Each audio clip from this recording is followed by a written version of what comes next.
Hello everyone, Lorraine here. Did you know that there are more than 25,000 idiomatic phrases in English? It's no wonder that the topic of idioms is probably one of the most requested topics for us to cover in our blogs and podcasts. Idioms are, in my opinion, fantastic. They allow English learners to sound more fluent. It adds a lot of description to your conversations. And sometimes the best way to describe something is through use of an idiom. As you may know by now, the meaning of the individual words within each idiom is different to the phrase as a whole. Let me give you an example. We could describe something as being like water off a duck's back. We're not talking about ducks, we're not talking about water here. But we mean to say that something such as criticism has no effect on a person. Today's podcast is going to be all about idioms related to water. There are so many of them. So here are 5 of the most common water idioms to whet your appetite. To get the most out of this lesson, hop on over to the Intrepid English blog, where you can find additional information about each of the idioms featured in today's podcast. Let's get started.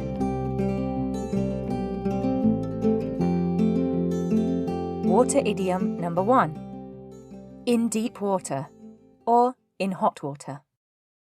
When someone is in deep water, they are trying to deal with a difficult situation.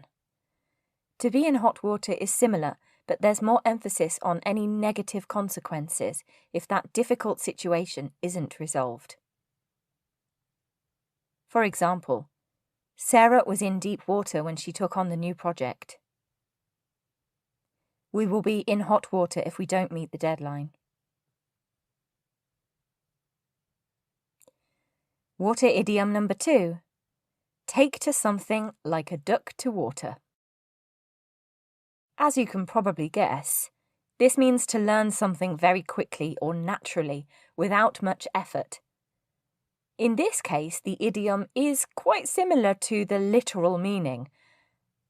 When you watch young ducklings take to the water for the first time, it's often really impressive that they know just what to do without being taught. Here are some examples. Amy has taken to computer programming like a duck to water. She's a natural. I thought I would find it hard to learn a new language, but as soon as I found the right teacher, I took to it like a duck to water. Water idiom number 3. To keep your head above water. This idiom usually refers to money and describes having just enough to survive or to stay in business. For example, after the recession in 2008, the company barely kept its head above water. 10 years ago, we struggled to keep our head above water.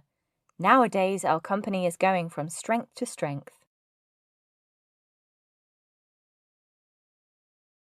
Water idiom number 4. Test the water, or waters. If you want to find out a little bit about something, before you get too deeply involved, we can say that we are testing the water, or waters. Another variation of this idiom is to dip your toe in the water. Let's take a look at some examples. A good salesperson asks their customers some questions to test the water before trying to sell something to them. Greg took an internship at a newspaper to dip his toe in the water to see if he would like to work in the industry. And water idiom number 5. Water under the bridge. The idiom water under the bridge describes something that happened a long time ago. It's irrelevant now, or simply forgotten. For instance, there's no point in worrying about the past. It's all water under the bridge. Mary and Tom used to hate each other.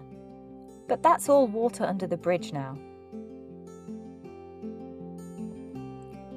Okay, who's ready for some exercises? In the episode notes, you'll find a link to the Intrepid English blog. There are 4 gap-fill exercises there for you to complete. Just post your answers in the comments below the blog, and I'll check them for you.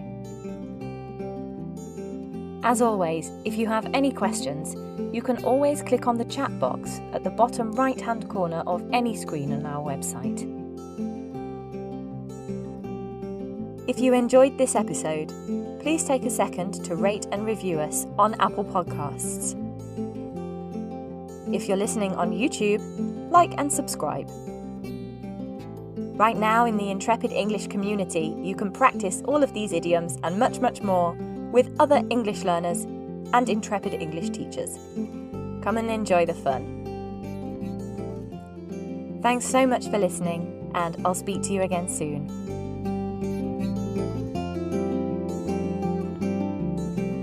Hi, I'm Tom, and I'm one of the teachers here at Intrepid English. You may already be familiar with the courses we have on our website, but now you can listen to them all.